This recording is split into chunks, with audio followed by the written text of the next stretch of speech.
lesibonakaliso. Lena kusiyinkondlo isililo samadoda izinkulungwane zamabutha asale emaqeleni mhla amangisi egaseleleke ngendluzelo empini yasesandlwane kwachitheka igazi.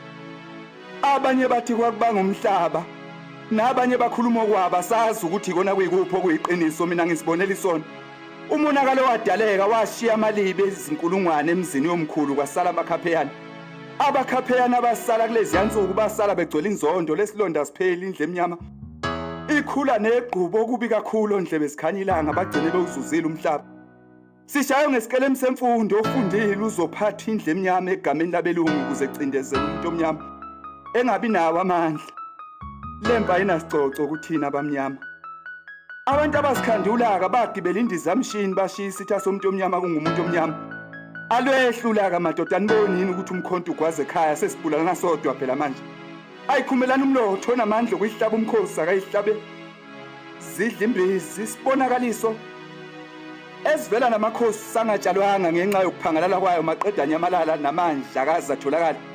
Athi asikhumelana intelezi ababeyidla kuze bebe nomfutho wokunqoba izimpi yasesandlwane. Umuntu omnyama uthi umuntu omdala siyizizukulwane esibe seqintelezi zezimpi sahogela imoya namandla yaqede yangathulo.